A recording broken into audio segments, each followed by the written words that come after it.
We should count those who committed suicide, who served in this global war on terror since 2001. They're just as much a victim. They should be memorialized on Memorial Day. You know, if you got gut shot and died back here at Walter Reed Hospital, we'd consider you a casualty of the war. And so we should think of our fallen soldiers and airmen and seamen and, you know, those Marines and Coast Guardsmen who fell back home. We should think of them the same way. America should remember these folks fondly, but especially, as you pointed out, gratefully, right? Our freedoms only exist because each generation has stepped up in one way or another. And, you know, with this kind of civil military divide, with families not being as strong as they used to be, it's becoming harder and harder to sustain this volunteer military. So reminding, you know, everyone, reminding our families, reminding our neighbors that we really care about those who've sacrificed is going to help encourage more folks to think that, you know, this country is worth fighting for, it's worth sacrificing for. Americans are capable of achieving extraordinary things when they have the freedom and opportunity to do so. This is American Potential. And here's your host, Jeff Crank. All right, well, thanks for joining us for another episode of American Potential. Appreciate you being with us. This is a solemn episode. You know, freedom isn't free, and we talk about that all the time. And today, we stop and remember those who made the ultimate sacrifice in service to their country. Memorial Day is a day of remembrance, reflection, and reverence, as well as a chance for communities to come together to pay respect to the heroes who answered the call of duty and never returned. Memorial Day was originally known as Decoration Day, which came in the aftermath of the American Civil War. For Decoration Day, it was widely accepted for people to decorate the graves of fallen soldiers with flowers and other tributes. Now, over time, Decoration Day evolved into Memorial Day, officially recognized as a federal holiday in 1971. We wanted to take time today to remember some of the fallen and honor them by sharing their stories. I want to welcome John Byrnes, who is a strategic director for Concerned Veterans for America and a veteran of the United States Marine Corps and Army National Guard. John, thanks for being with us. Jeff, thanks for having me on. Yeah, so obviously, I mentioned freedom isn't free, and you know that more than most as a veteran yourself. What does Memorial Day mean to you, and what are some of the ways that Americans can observe this day? You know, it's a day for me to stop and think about, you know, so many of the fallen comrades I've had, those who fell overseas, and even some of those who made it home but didn't make it all the way back, really. It's a solemn holiday for veterans. It's a solemn holiday for anybody who served during wartime. So, you know, those who served since the global war on terror began in 2001, for the Vietnam generation, again, they had fallen and lost. You know, we're losing most of the Korean War generation, but every generation that goes to combat, that goes to war, has just a little bit different, a little bit deeper kind of connection to Memorial Day. Yeah. You know, I met a young lady this morning and at an event, and we were talking, and I don't know, she was probably 18 years old. And I just told her, I said, you know, it rests on you. I mean, for liberty and freedom to survive, it rests on that next generation. And that's never been more true than with the U.S. military, right? And we've seen, my father served in World War II, served in the Pacific Theater. A lot of his friends never came home. But we always wonder and hope that next generation steps up. They always have in America. They've always stepped up and answered the call when needed. What are some of the touch? You served during the global war on terror after September 11th. Talk a little bit about your time serving overseas. You know, I served overseas all the way back between 1991 and 1995. I joined the Marine Corps during the Gulf War at the very start of it. And I didn't get through basic training and, you know, my skills training before the war had wrapped up. I ended up serving in Somalia for a few months and then came back, got out of the Marine Corps in 1995, went ahead and started working on a civilian career, went ahead and started working on my education. And when I started working on my education again in 2000, I took advantage of my GI Bill benefits as well as, a state tuition assistance program for National Guard soldiers. And that's how I ended up in the National Guard. The theme for National Guard and Reserve back in when they advertised back then was, two days a month and 2 weeks in the summer. And sometimes it felt like that was all the time I got to spend home after September 11th, right? I deployed to Iraq in 2004. I deployed to Afghanistan in 2008. And also in between did a lot of Homeland Security missions, which the National Guard was a big part of in that decade after September 11th. So let's talk about that. What made you join the military? What made you decide to serve? I went to a pretty kind of large Catholic school on Long Island in New York. And a lot of my classmates ended up going to West Point, to Annapolis, or into some ROTC programs.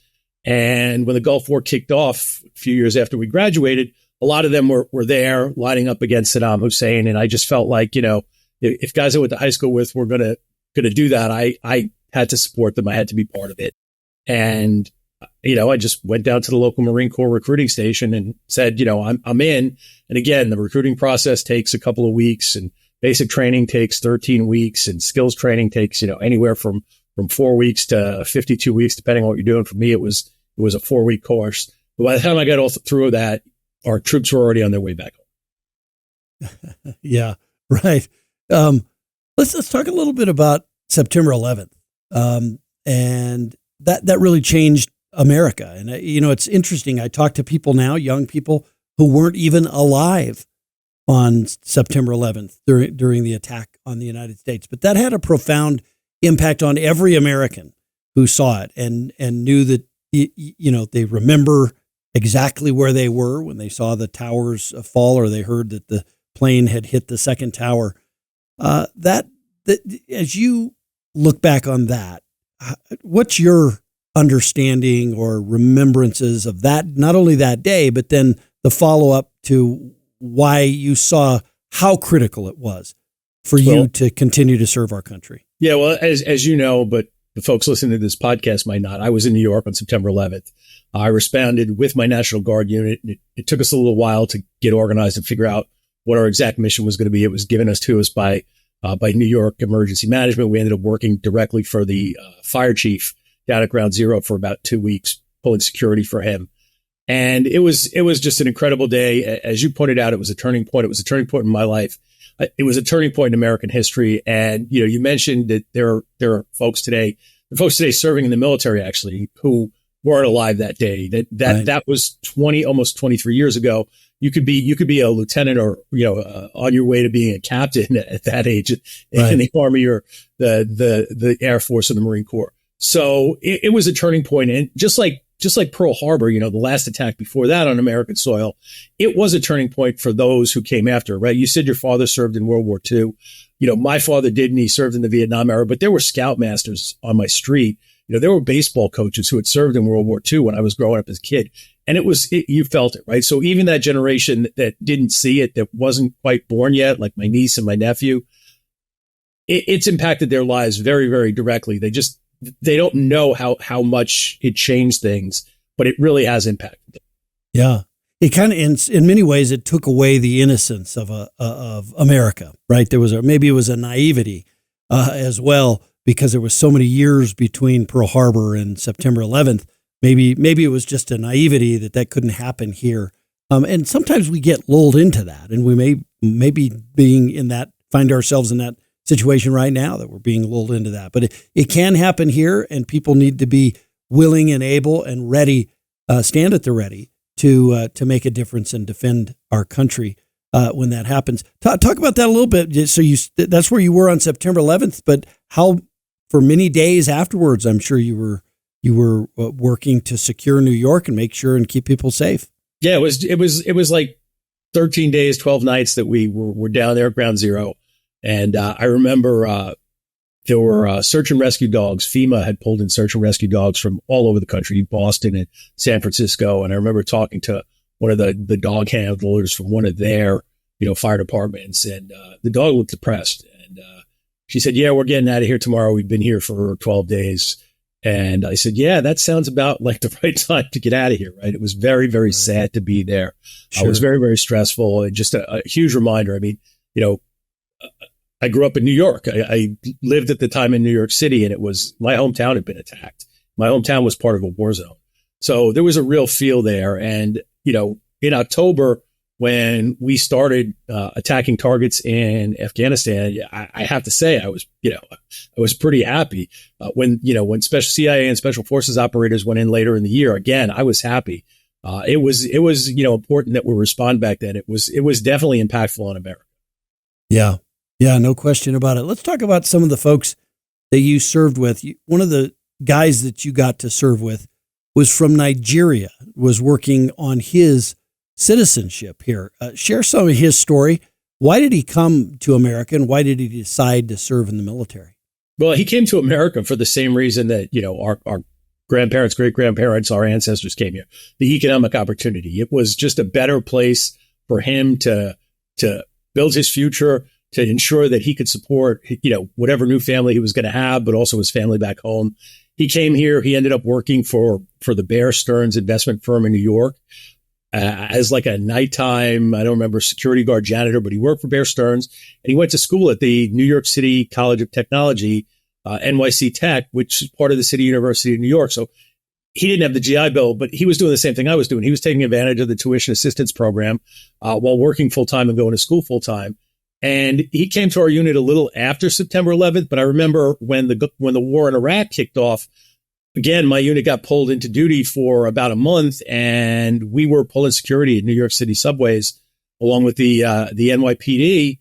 And he was on my team then. He was just this giant, like 6'2", hulk of a Nigerian with a booming laugh. His name was Segun Akintade. But because nobody could pronounce that, everybody called him Obi-Wan. And we said he had the laugh of a lion, right? Because he was just this big, loud, booming guy. That's great. That's great. You also you got the opportunity to serve with a New York City firefighter named Chris. Share some of his story. Yeah. So Chris was a New York City firefighter. He had been in the Army. He'd been in, pretty sure it was the 82nd Airborne, one of the airborne units. He got out, became a New York City police officer, found out after a year or so that it wasn't really for him. And at ground zero, those first couple of days, all of our friends who were New York City firefighters, of course, went to the fire department. Most of our friends who were actually, most of the guys in our unit who were police officers chose to respond with the National Guard rather than go with the NYPD for whatever reasons you could take away from that. But Chris was one of those guys who, we were worried about. Nobody heard, nobody knew where he was until a couple of days in. He, showed up along our lines one morning and said, "Hey, I'm all right." And, we were ready to shed some tears. And, the sad thing is that, Segun Akintade, Chris Engeldrum died about 30 days apart in Iraq, about 40, 45 miles from each other. Wow. Yeah. Very sobering. Yeah. And this is what, I know folks like you who served, have countless stories of folks that you lost, and they, too young. There's lives of just explaining their personalities and all of that, and they're gone. Yeah, way too young. Chris died with an even younger volunteer firefighter from out on Long Island. Chris wasn't a 18-year-old, newbie to the military, but he was still a young guy in his 30s. He had, he left a wife home. He also left an unborn daughter home who's now at college. So way too young. These guys died way too young. Yeah. You mentioned the volunteer firefighter. Was that Wilfredo? Yeah. Wilfredo Urbina grew up out, a few years younger than me. Grew up, again, 5 miles from where I grew up. I lived in Mineola. He lived in Baldwin. Not that that would mean anything to most people, but the towns are about 5 miles apart. He was a volunteer firefighter there. He was 20, 21 years old, making his way through life as well. And he saw opportunity in the Army National Guard. So he joined up after September 11th as well. Yeah. Talk about Kevin. He was a good, very, very good explosive ordnance disposal technician. What was it like serving with Kevin? Yeah, Kevin was just amazing. He was a tall, lanky. Again, to me, he was a kid because I was a little older than everybody. He was in his mid to late 20s. He was Army EOD tech, EOD, explosive ordnance disposal. It's a profoundly stressful job. It's a very technical job. You have to have a real combination of, intelligence, mechanical skill, analytic skill, and sheer guts to go out there and dismantle bombs. And the guys who do that, they not only are bomb techs saving your life day in and day out. And we escorted him to tons and tons of bombs because that was just part of our role in missions. So for 6 months, we took him out almost every day, at least every other day, to bomb sites. And, he just took them apart, and he would tell us, this is this guy. We don't know his name, but this is the guy who uses washing machine timers. This is the guy who uses stopwatches. And he could tell from the wires, who was who. And it helped us sort it out. We would raid houses and find a pile of washing machine timers. We knew we had the right guy, right? Yeah. And he left the zone of operations because those guys are on shorter tours than regular people because they're under a lot more stress. And he left the theater mid 2004, went back home, took he was still in the Army, but he took a position at Aberdeen Testing Grounds, which was supposed to be non-deployable. It was supposed to keep him out of the combat zone. He had a wife and a kid, and the Army was just like, we don't have enough EOD techs. You're going back. And in 2006, he was back. He was further north. He was operating with a very, very highly skilled infantry unit, guys who knew their way around IEDs. And because Kevin was so skilled and so good at giving intelligence to units who could go out and catch the bombers did something that was really unique. They had a third IED. Typically, they would employ two at that point in the war. So you get one, everybody comes in, the EOD guy starts to take it apart, and you hit responding units. You hit the Casevac ambulance, or you hit the infantry guys who are looking for it. The infantry guys up north in this instance found it right away. He took the first one apart, took the second one apart. And as he was taking the second one apart, the IAD team got him with a third one. So, he was assassinated. I mean, I just say that outright. He was assassinated because he was such a good intelligence source for us. Yeah. Wow. These are amazing. And, John, someone your age should not have stories of all of these friends and buddies who are no longer with us, but that's what war does, right? I mean, that's the difference between civilian life and life of a soldier. Yeah. If I had just done what a lot of my peers had done, right after high school and done my 4 years and gotten out and never went back in, I wouldn't know any of these people. Right. I was dumb enough to go in later and stay in even later, and, it caught me up. So, this generation has not been impacted by the loss of the number of dead that previous generations had been, like Vietnam, veterans, just many, many more. But still, in Iraq and Afghanistan, we lost somewhere between 8,000 and 9,000 Americans just due to the combat operations and the supporting operations around those combat operations. And we've lost even more back home since then. Yeah. Give me some of the favorite memories with some of these guys. I mean, you mentioned a few things, but do you have more thoughts? Some of the things you remember most about them? Again, Segun just being this giant guy with a booming laugh. I remember he was always working out really hard. And, he was a big guy. He was one of those kind of what calling the workout business hard gainers, right? So he didn't need to go lift a lot of weights to be giantly strong, but he was always out doing push-ups and pull-ups. He would run 6 or 7 miles around our fob. And I remember, he was in his Army PT shorts and his Army PT shirt.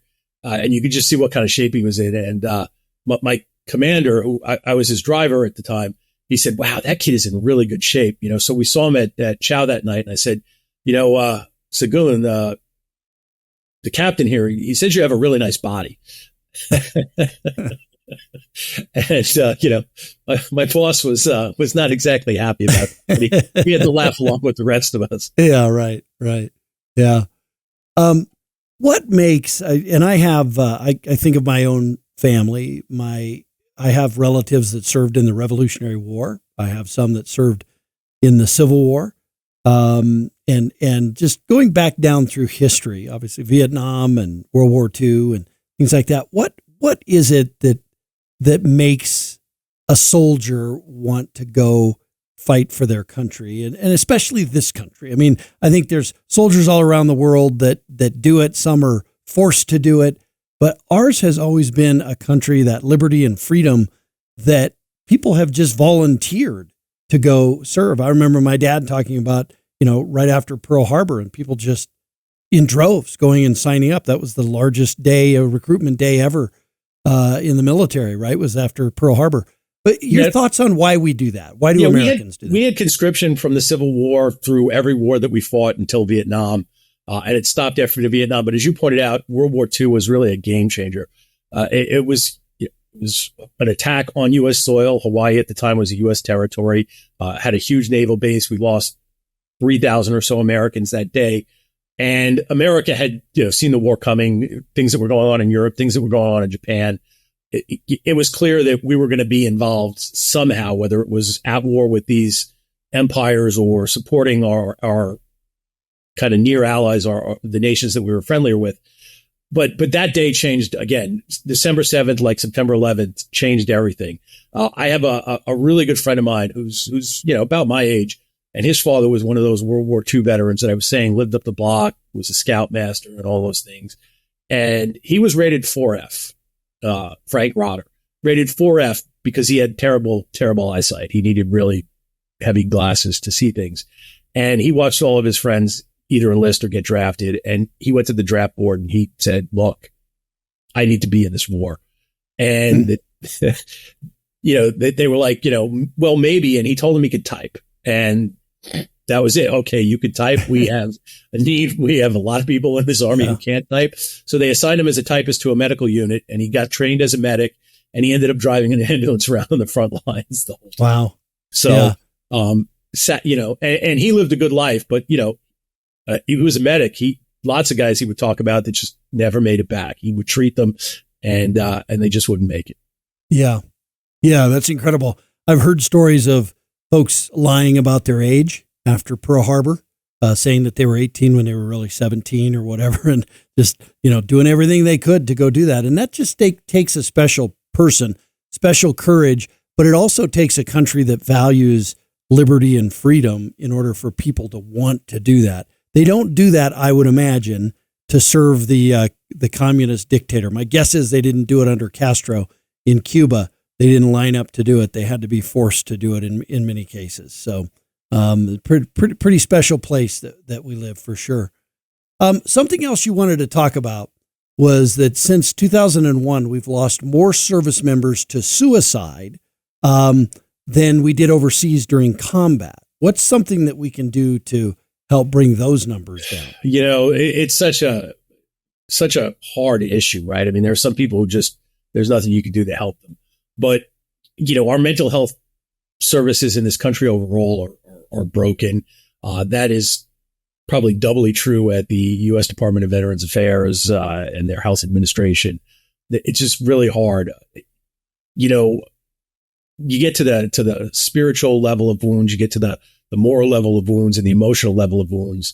And we don't kind of talk about, except for the emotional side and the psychological side, we don't talk about it that much, but those kind of go together. And, if you think about, our history as a species, we were hunter-gatherers before we were farmers and before we were industrialized. And in hunter-gatherer communities, they were small and they fought with each other. But like the warrior band of those communities were spiritually connected to the citizens back home or, their families, right? That started to change after World War II. And really changed with Vietnam, where there was no longer kind of a connection between the civilians, or at least a vocal minority of the civilians, and those serving. And it was a different slice of America that served in Vietnam, right? Like we just talked about, everybody who was physically fit wanted to fight in World War II. When you get to Vietnam, it was a conscription. Most of the people who volunteered to be in the Air Force, Navy, and the Coast Guard because they didn't want to fight in the Army. So, some still volunteered for the Marine Corps, some still volunteered for the Army. But it was very different. They were draftees. Things were changing in terms of the university culture. We still see that getting worse today. But things were changing in terms of the university culture, where there wasn't so much support for U.S. troops. And, at the end of the day, in some ways they were right. Vietnam, like the war in Iraq and the war in Afghanistan, overall in the long run turned out to be a fake fiasco. But it also created this divorce began this divorce between civilians and those who were connected to military service, families of soldiers, airmen, and sailors, and Marines, and just the average everyday civilian. And as our military professionalized and the cadre got smaller and smaller down to, just under 2 million today of active duty, it becomes very, very, very hard to connect to folks whose families, haven't served in a generation or 2 generations. Yeah.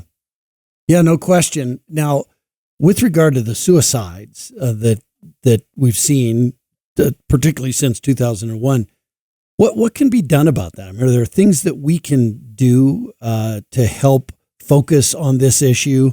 You talked about the Veterans Administration kind of being woefully unprepared for it and able to deal with it. Where's the best place for a veteran to go if a veteran's looking for help? There are nonprofits out there, some of which we've worked with our Stand Together partners. Headstrong used to be one of our grantees from the Stand Together side of our organization. There are, lots of folks out there who want to provide mental health to veterans. I hear from both nonprofit and for-profit mental health providers and substance abuse providers and others that they'd really like to help more veterans if only the VA would allow for the veteran to go to them with the VA dollars. The biggest thing people can do is be aware, to go ahead and take some time. There are organizations that do it with volunteers. There are organizations that require you to be paid for it, but take some time and learn how to deal with somebody who's on the edge of suicide. The Army trains up most of its NCOs with a fairly sophisticated 40-hour course, 1-week course, where you have to learn how to deal with it and what kind of some of the key indicators are. Interesting. One of the stories that came out shortly before Memorial Day this year is that a lot of the VA police, U.S. Department of Veterans Affairs has its own police department. And a lot of the police who work for that department are trained in suicide assistance. Mm-hmm. Wow. Yeah. This is a real tragedy that we see. And I imagine that much of that is many veterans have to deal with what they saw there. Some of that is there, as you talked about, your brethren. You're a young man, and yet you've already seen so many friends and others lost. And I'm sure that is part of what veterans have to deal with here.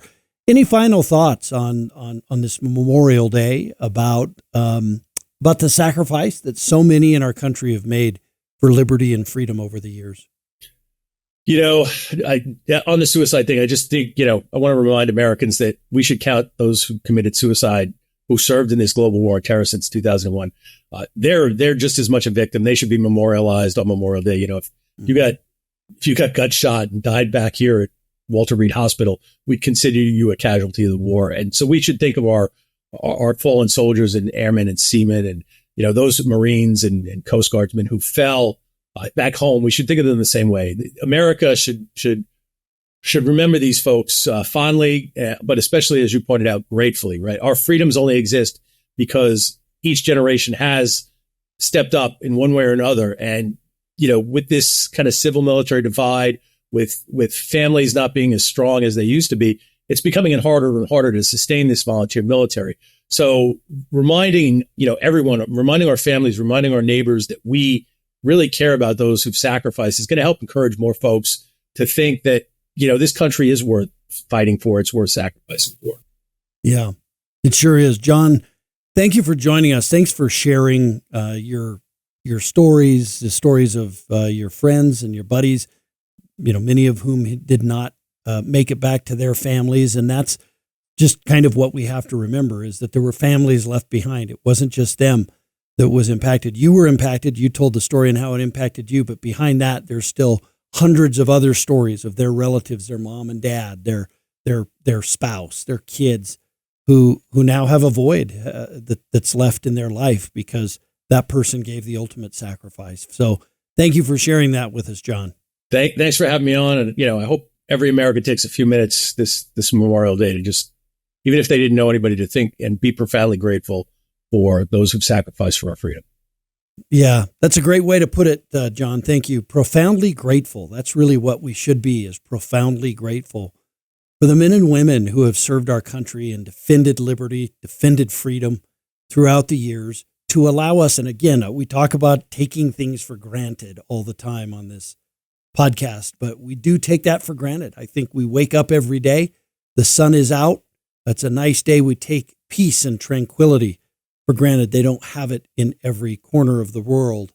We do here because of the brave men and women who have sacrificed and in some cases gave the ultimate sacrifice, their life for the defense of that liberty and that freedom. So thank you.